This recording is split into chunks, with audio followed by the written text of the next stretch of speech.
Hey guys, how are you all. मेरा नाम है रमनदीप सिंह। स्वागत है आपका मेरे चैनल एएफएलएम के अंदर। एंड गाइस, आज हम अपना नया एक्ट स्टार्ट करने जा रहे हैं या नया चैप्टर स्टार्ट करने जा रहे हैं। That is RTI act, the right to information act 2005। Basically ये एक्ट क्या है, इसका पर्पस क्या है, मैं उसके बारे में बात करूंगा। वही जैसे मैं पहले हर चैप्टर में करता हूँ। पहले इसका थोड़ा सा बेस बनवा दूंगा, इसमें कौन सी बॉडीज हैं, उनका क्या काम है, फिर हम आगे बढ़ेंगे। आपने जगह जगह सुना होगा कि हम लोग आरटीआई डाल रहे हैं, उसके अगेंस्ट हम आरटीआई डाल रहे हैं, उस डिपार्टमेंट के अगेंस्ट हम उसके अगेंस्ट आरटीआई। आरटीआई क्या होता है? Right to information. इस एक्ट ने आपको एक अधिकार दिया।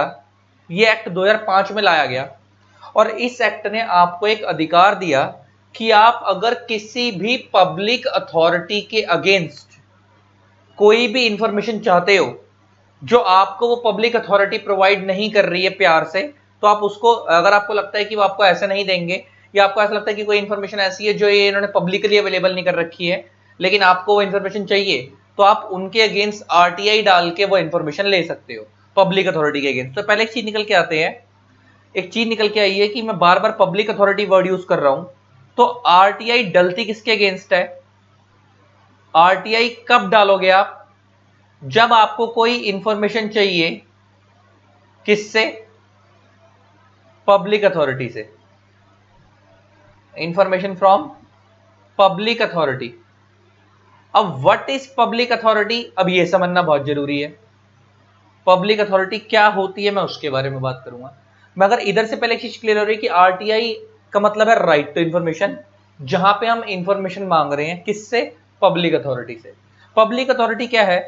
पब्लिक अथॉरिटी कहता है वो है एक कोई भी ऐसी बॉडी जो या तो कॉन्स्टिट्यूशन के थ्रू बनाई गई है, कोई भी ऐसी बॉडी जो या तो हमारे इंडिया के संविधान के थ्रू बनाई गई है या पार्लियामेंट ने एक्ट के थ्रू बनाई है या स्टेट लेजिस्लेचर ने एक्ट के थ्रू बनाई है। एक्ट के थ्रू बनाई है। एग्जाम्पल लेके बात करता हूं। हमारा आईसीएआई, आईसीएसआई, क्या ये पब्लिक अथॉरिटी है? यस।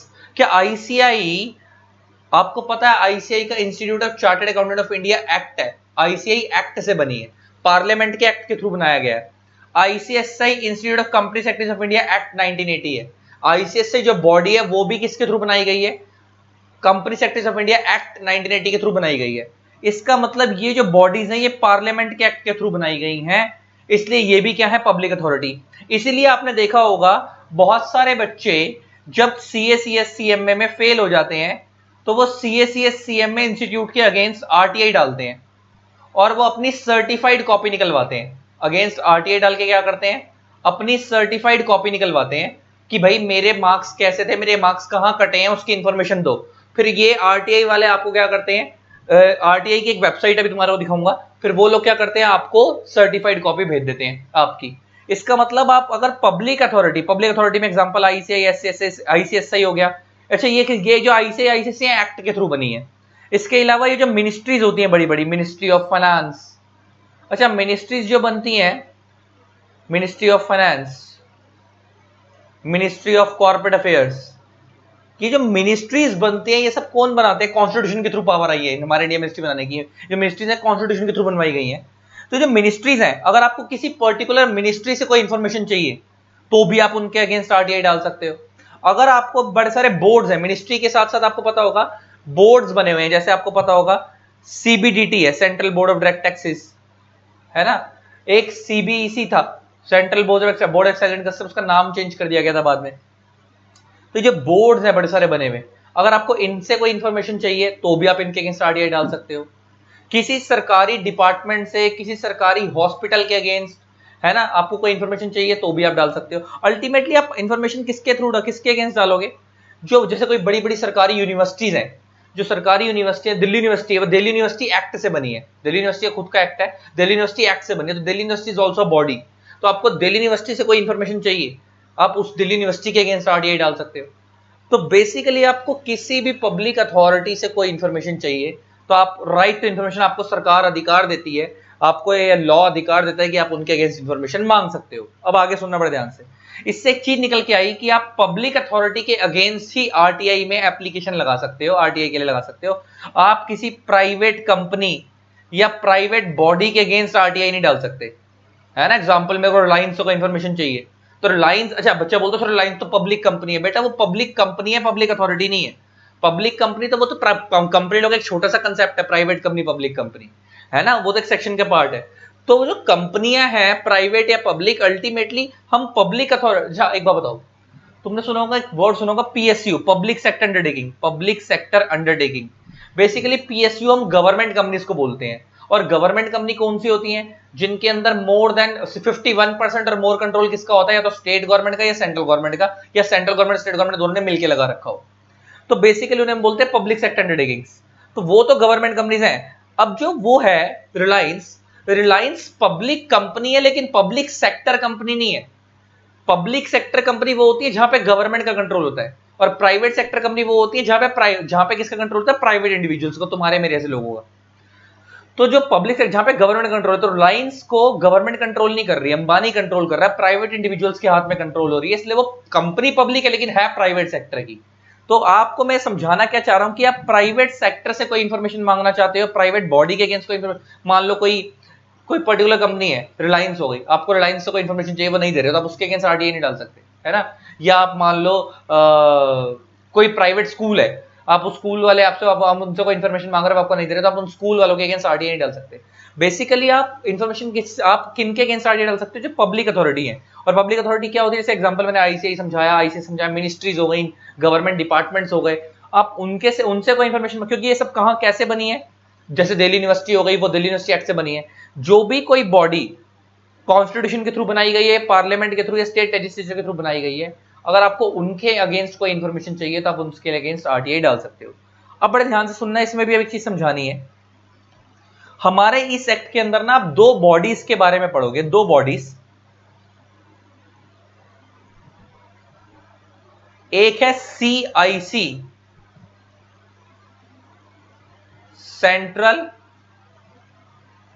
इंफॉर्मेशन कमीशन,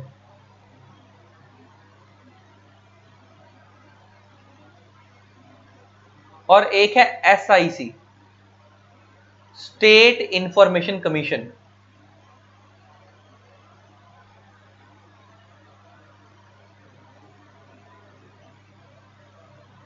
एक हो गया सीआईसी, सेंट्रल इंफॉर्मेशन कमीशन, एक हो गया एसआईसी, स्टेट इंफॉर्मेशन कमीशन।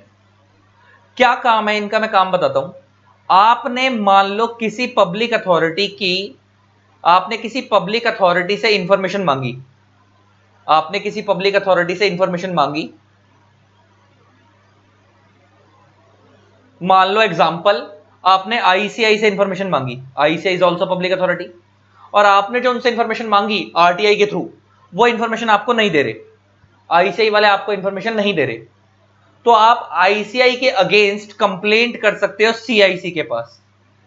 ऐसा एसआईसी पे क्यों नहीं कर रहे मैं तुम्हें बताऊंगा, पहले पहले यहीं पढ़ लो, फिर एक काम करो, मैं तुम्हें लिंक कर देता हूं।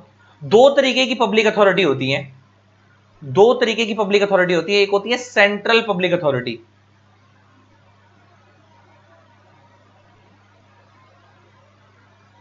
एक होती है state public authority.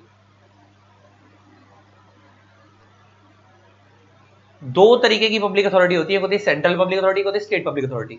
Central public authority वो होती है जो पूरे इंडिया लेवल पे काम करती है, और स्टेट पब्लिक अथॉरिटी वो होती है जो हर स्टेट की अपनी अपनी होती है। अच्छा, सेंट्रल पब्लिक अथॉरिटी का अगर मैं तुम्हारे को एग्जांपल लेके बात करूं, तो इसके एग्जांपल में तुम आईसीएआई, आईसीएसआई लिख सकते हो, बिल्कुल लिख सकते हो। क्या ये पूरे इंडिया लेवल पे काम कर रही हैं? यस, पूरे इंडिया लेवल पे काम कर रही हैं। अच्छा, आपको इंडिया में जगह जगह मिल जाएंगी। अगर मैं स्टेट पब्लिक अथॉरिटी की बात करूं तो दिल्ली यूनिवर्सिटी, अच्छा Delhi university is also public authority, Delhi university act से बनी है। और दिल्ली यूनिवर्सिटी क्या पूरे इंडिया लेवल पे काम कर रही है, खाली अपनी स्टेट में काम कर रही है, दिल्ली में काम कर रही है, ओनली दिल्ली में काम कर रही है। उन पे ऑल दो बच्चे अलग अलग स्टेट के पढ़ने आते हैं, लेकिन दिल्ली यूनिवर्सिटी दिल्ली से बाहर ऑपरेट नहीं हो रही। लेकिन आईसीआई आईसीएससी के तो आपको पूरे इंडिया में चैप्टर्स मिल जाएंगे, आप कहीं से भी जाकर उनसे डीलिंग करो। तो जो एक होती है सेंट्रल पब्लिक अथॉरिटी, एक होती है स्टेट पब्लिक अथॉरिटी। जो सेंट्रल पब्लिक अथॉरिटी है, अगर आप किसी सेंट्रल पब्लिक अथॉरिटी के अगेंस्ट आरटीआई डालते हो, अगर मान लो कोई पर्सन मिस्टर ए है, ये किसी सेंट्रल पब्लिक अथॉरिटी के अगेंस्ट आरटीआई डालता है, कि भाई इसको पर्टिकुलर इंफॉर्मेशन चाहिए और इसको वो इंफॉर्मेशन नहीं दे रहे वो लोग, आरटीआई के थ्रू जो डाली और सेंट्रल पब्लिक अथॉरिटी वाले इंफॉर्मेशन नहीं देते, अगर वो इंफॉर्मेशन नहीं देते तो उनके अगेंस्ट, उस पब्लिक अथॉरिटी के अगेंस्ट ये कंप्लेंट कर सकता है किसको, सीआईसी को। अब समझ आया सीआईसी का रोल क्या है, कि अगर कोई सेंट्रल पब्लिक अथॉरिटी आपको इंफॉर्मेशन नहीं देती है आरटीआई के थ्रू, तो आप उनके अगेंस्ट कंप्लेंट कर सकते हो किसके पास, सीआईसी के पास। सिमिलरली अगर कोई स्टेट पब्लिक अथॉरिटी आपको इंफॉर्मेशन नहीं देती है तो आप इनके अगेंस्ट जो कंप्लेंट होगी, इनके अगेंस्ट जो कंप्लेंट होगी वो होगी एसआईसी पे, स्टेट इंफॉर्मेशन कमीशन पे। तो सीआईसी और एसआईसी का रोल समझ आ गया। सेंट्रल पब्लिक अथॉरिटी से अगर आपने कोई इंफॉर्मेशन मांगी है, सेंट्रल पब्लिक अथॉरिटी कौन सी थी, जो पूरे इंडिया लेवल पर ऑपरेट कर रही है और जो पार्लियामेंट के एक्ट से बनाई गई होंगी, तुम्हें समझ आता होगा। पार्लियामेंट, देखो दो तरीके के एक्ट होते हैं, एक होता है पार्लियामेंट का एक्ट, एक होता है स्टेट लेजिस्लेचर का एक्ट। जो एक्ट पूरे इंडिया पे लगते हैं वो पार्लियामेंट के थ्रू बनाए जाते हैं, जो act state to state vary करते हैं उन्हें स्टेट लेजिस्लेचर बनाती है। तो जो एक्ट पूरे इंडिया पे लग रहे हैं और उन एक्ट के थ्रू अगर जो बॉडीज बनाई गई हैं, जैसे आईसीआईसीआई पूरे इंडिया में लगता है, इनके अंदर बॉडी बनी गई आईसीआईसीआई, अगर आप इनके अगेंस्ट आरटीआई डाल रहे हो, अगर आपको इन्फॉर्मेशन नहीं दे रहे हैं, सेंट्रल पब्लिक अथॉरिटीज हैं और आपको इन्फॉर्मेशन नहीं दे रही है, तो आप इनके अगेंस्ट कंप्लेंट क्या कर सकते हो, सीआईसी में। और अगर state public authority, example Delhi university, अगर ये आपको इन्फॉर्मेशन नहीं दे रहे हैं तो आप इसके अगेंस्ट कंप्लेंट कहां डाल सकते हो, एसआईसी पे, स्टेट इन्फॉर्मेशन कमीशन पे। अच्छा, और एक चीज और समझनी है, सीआईसी के अंदर जो इनका मेन हेड बैठता है उसको हम बोलते हैं commissioner, central information commissioner, central information commissioner. CIC का जो हेड होता है उसको उसे हम बोलते हैं सेंट्रल इंफॉर्मेशन कमिश्नर। और ये जो सेंट्रल इंफॉर्मेशन कमिश्नर होता है, ये हेड है, मेन सारी चीजें ये देखता है। अपॉइंटेड बाय, इसे कौन अपॉइंट करता है, appointed by president of India. Central information commissioner को कौन अपॉइंट करता है, appointed by president of India. अच्छा, सीआईसी का जो मेन ऑफिस है वो दिल्ली के अंदर ही है, अच्छा मुनीरका के अंदर। अच्छा, और अगर मैं स्टेट इंफॉर्मेशन कमीशन की बात करूं तो स्टेट इंफॉर्मेशन कमीशन का जो हेड होता है उसे उसे हम बोलते हैं state information commissioner.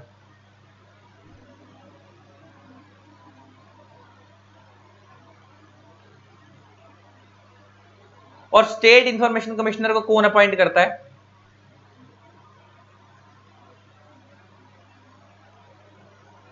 Appointed by governor of state.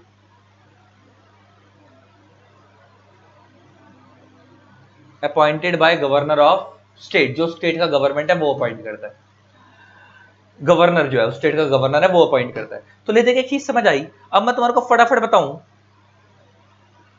तो पहली बात, आरटीआई एक्ट जो है वो एक्ट किसने बनाया, पार्लियामेंट ने। आरटीआई एक्ट का मेन ऑब्जेक्टिव क्या था, कि अगर आपको कोई पब्लिक अथॉरिटी से कोई इंफॉर्मेशन चाहिए तो आप आरटीआई एक्ट के थ्रू मांग सकते हो। फिर इस एक्ट में दो बॉडी बनाई गई, दो बॉडी कौन सी बनाई गई इस एक्ट में, एक सीआईसी एक SIC, central information commission, state information commission, ये दोनों बॉडीज इस एक्ट के अंदर बनी। इन बॉडीज का रोल क्या है, कि अगर कोई पब्लिक अथॉरिटी आपको कोई इंफॉर्मेशन आप मांग रहे हो और वो नहीं दे रही है तो आप उनके अगेंस्ट, आरटीआई के थ्रू आपने मांगी तो आप उनके अगेंस्ट कंप्लेंट कर सकते हो, किसके पास, सीआईसी के पास और एसआईसी के पास। सीआईसी के अगेंस्ट, सीआईसी के पास वो वाली कंप्लेंट जाएंगी जो सेंट्रल पब्लिक अथॉरिटीज वाली हैं, जो आपने सेंट्रल पब्लिक अथॉरिटी से कोई इन्फॉर्मेशन मांगी और वो आपको नहीं दे रही तो आप सीआईसी पे कंप्लेंट करोगे। अगर आपने स्टेट पब्लिक अथॉरिटी से कोई इन्फॉर्मेशन मांगी और अगर आपको वो नहीं दे रहे हैं तो आप स्टेट इन्फॉर्मेशन कमीशन पे कंप्लेंट करोगे, ये हमने पढ़ा। अच्छा, सेंट्रल पब्लिक अथॉरिटी कौन सी थी, जो पूरे इंडिया लेवल पे ऑपरेट कर रही है, स्टेट पब्लिक अथॉरिटी कौन सी, जो हर स्टेट टू स्टेट वेरी करती है। अगर मैं तुम्हारे को बताऊं तो प्रैक्टिकली सुनना पड़े ध्यान से, अगर तुम्हें आरटीआई डालनी है तो आरटीआई के लिए हमारे इंडिया में एक वेबसाइट है, ध्यान से सुनना, लेकिन इसमें भी एक चीज समझाऊंगा अभी।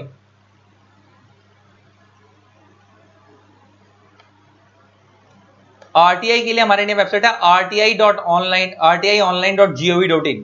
लेकिन एक चीज समझा दूं क्लियर कट, इस वेबसाइट के ऊपर खाली आप वो वाली आरटीआई डाल सकते हो जो आप सेंट्रल पब्लिक अथॉरिटी से मांगना चाहते हो।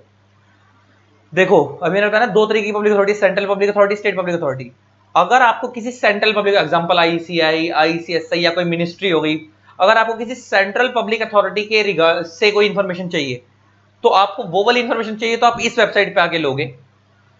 अगर आपको कोई स्टेट पब्लिक अथॉरिटी से इंफॉर्मेशन चाहिए तो फिर आप इस वेबसाइट पे नहीं आओगे, हर एक स्टेट अथॉरिटी की अपनी वेबसाइट है।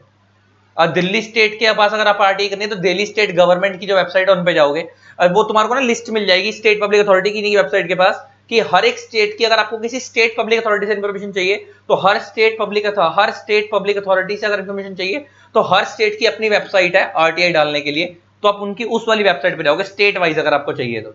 लेकिन अगर आपको कोई ऐसी पब्लिक अथॉरिटी से इन्फॉर्मेशन चाहिए जो इंडिया लेवल पे ऑपरेट करती है, सेंट्रल पब्लिक अथॉरिटी, तो उसके अगेंस्ट आप आरटीआई कहां डाल सकते हो? इधर डाल सकते हो rti.online.gov.in पे। और देखो लिखा भी हुआ है, please do not file RTI application through this portal for the public authorities under the state government. ले दे के वो पब्लिक अथॉरिटी जो स्टेट गवर्नमेंट के कंट्रोल में आ रही हैं, including government of NCT of Delhi, जो NCT means national capital territory, तो वो वाली पब्लिक अथॉरिटी अल्टीमेटली जो हर एक पर्टिकुलर स्टेट गवर्नमेंट के अंडर आ रही है, जैसे अभी एग्जांपल दिल्ली यूनिवर्सिटी मैंने तुम्हें बताया, तो वो सारी पब्लिक अथॉरिटी जो पर्टिकुलर स्टेट गवर्नमेंट में आ रही है, उनके लिए आप इस वाली वेबसाइट पे एप्लीकेशन नहीं लगाओगे, आरटीआई नहीं लगाओगे, उनके लिए आप हर पर्टिकुलर स्टेट की अपनी वेबसाइट आप उधर जाओगे इधर। और अगर वो कह रहा है अगर आपने गलती से यहाँ पे लगा भी दी, the application would be return without refund of amount, तो आरटीआई का जो पर्टिकुलर अमाउंट है, जो ज्यादा नहीं होता, 2 रुपए 5 रुपए 10 रुपए जो भी है व्हाट्सएवर, तो आरटीआई का जो पर्टिकुलर अमाउंट है आप उसके थ्रू पेमेंट कर सकते हो। तो कह रहा है अगर आपने किसी स्टेट पब्लिक अथॉरिटी के अगेंस्ट यहाँ पे एप्लीकेशन लगाई तो उस एप्लीकेशन को ऑटोमेटिक या रिटर्न कर दिया जाएगा और आपका वैसा भी रिफंड वापस नहीं किया जाएगा। ठीक है, मैंने तुम्हारे को बता दिया। This is the portal to file RTI application और फर्स्ट अपील। अच्छा, अपील क्यों? अगर तुम, वही तुम्हारे को अभी मैंने बताया, अगर तुम्हारे आरटीआई उन्होंने नहीं, आरटीआई का जवाब नहीं दिया तो आप उनके अगेंस्ट अपील कर सकते हो सीआईसी वगैरह पे। ये तुम्हारे को मैंने पूरी डिटेल इसके बारे में बताई। ठीक, तो तुम्हारे को प्रैक्टिकली ना चीजें पता होनी चाहिए। अब बुक से पढ़ेंगे तो ज्यादा बेटर समझ आएगा। जरा अब देखो, the right to information act 2005 is an act to provide for setting out the practical regime. Practical regime means practical procedure. Regime means procedure या और कह सकते हैं mechanism of right to information for citizens। पहली बात तो बड़ी important है, वर्ड क्या सिटीजन, इसका मतलब आरटीआई खाली इंडियन बंदा ही डाल सकता है, सिटीजन मींस इंडियन सिटीजन की बात हो रही है। To secure access to information under the control of public authority. कौन सी इंफॉर्मेशन आप मांग रहे हो? जो इंफॉर्मेशन किसके कंट्रोल में है? पब्लिक अथॉरिटी के कंट्रोल में है, सबके कंट्रोल में नहीं। आप ये नहीं, मैंने बताया ना, किसी प्राइवेट डिपार्टमेंट के या किसी प्राइवेट कंपनी वगैरह के कंट्रोल में है, या किसी ऐसे प्राइवेट सेक्टर की कंपनी के कंट्रोल में है, या किसी प्राइवेट पार्टनरशिप फॉर्म प्रोप्राइटरशिप के कंट्रोल में, आप ऐसी कोई इन्फॉर्मेशन के लिए आरटीआई नहीं डाल सकते। आप खाली उन्हीं इन्फॉर्मेशन के लिए आरटीआई डाल सकते हो जो पब्लिक अथॉरिटीज के कंट्रोल में है। इन ऑर्डर टू प्रमोट, ताकि किस लिए? In order to promote transparency accountability in the working of every public authority, ताकि ये पता रहे कि अच्छा हर पब्लिक अथॉरिटी ढंग से काम कर रही नहीं कर रही। तो तुम्हारे को पता होगा, इसके ऊपर भी बहुत मुद्दा उठा था अभी, ये जो पीएम केयर फंड बनाया गया था कोरोना के टाइम पे, उसकी आरटीआई करने को मना कर दिया उन्होंने, उसके अगेंस्ट आरटीआई डालने के लिए मना कर दिया था। ये सरकार अपना राज चला रही थी, तो वो तो तुम्हें पता ही है, मैं कुछ नहीं बताऊंगा, पॉलिटिक्स वाली बात याद नहीं करूंगा। तो वो भी एक गलत है चीज, वैसे वो तुम्हारे को पब्लिक अथॉरिटी का पार्ट है, वहां पे मिलनी चाहिए थी। उन्होंने बोला कि पब्लिक अथॉरिटी का पार्ट नहीं है, बहुत सारे इशू है उस चीज को लेकर, उसको इग्नोर कर दो अभी। हमारे इंडिया में तो लॉ अलग तरफ चलता है, सरकार जो आती है वो अलग तरफ चलती है, बहुत सारी चीजें ऐसी देखी जा रही है। लेकिन स्टिल समझाना क्या है अल्टीमेटली तुम्हारे को, मैंने मेन बात बताई कि अल्टीमेटली जो पब्लिक अथॉरिटी के कंट्रोल में आप इन्फॉर्मेशन, आप उसी के लिए आरटीआई डाल सकते हो, ताकि ट्रांसपेरेंसी रहे, अकाउंटेबिलिटी मींस आंसरेबिलिटी रहे। अगर आपको इन्फॉर्मेशन चाहिए कि इस बार सर, जैसे मान लो सरकार बोलती है हमने रोड्स बनाने के लिए इतना खर्चा करा, तो कहाँ कहाँ करा, आप उसके लिए आरटीआई डाल सकते हो, है ना, वगैरह वगैरह, तो आप डाल सकते हो।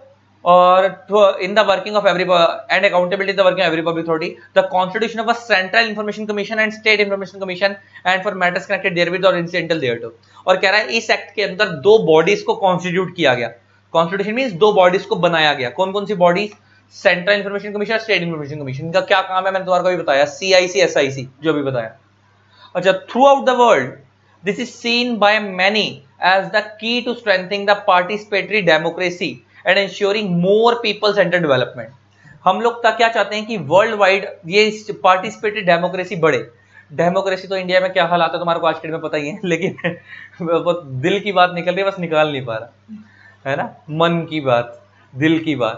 अच्छा, तो थ्रू आउट द वर्ल्ड आज की डेट के अंदर क्या कहने वाला था मैं, हाँ, डेमोक्रेसी को, लोकतंत्र को बढ़ावा देने के लिए एक्ट बनाया गया। किसी को जो इन्फॉर्मेशन चाहिए आप मांगो। वर्ल्ड के अंदर नियरली कह रहा है 70 कंट्रीज इस आरटीआई वाले कंसेप्ट को फॉलो कर चुकी हैं, है ना, और and another 50 have pending efforts, और रिमेनिंग 50 कंट्रीज अभी उनके एफर्ट्स पेंडिंग है, जिन्होंने अभी तक सोचा नहीं है कि आरटीआई लानी है नहीं लानी। The government enacted, enacted means enacted means implemented, सरकार ने एक एक्ट इंप्लीमेंट करा, इनेक्टेड का मतलब इंप्लीमेंटेड, क्योंकि सरकार एक्ट बनाती नहीं है, एक्ट बनाएगी पार्लियामेंट, इंप्लीमेंट कौन करवाती है? सरकार। The government enacted RTI act in 2005 which came into force with effect from 12 अक्टूबर 2005। तो सरकार ने एक एक्ट को इंप्लीमेंट करवाया इंडिया के अंदर, आरटीआई एक्ट 2005 में, और जब कब से इफेक्टिव हुआ था? 12 अक्टूबर 2005 से। अब और डिटेल में पढ़ते हैं राइट टू नो से, ये क्या कहता है जरा देखते हैं।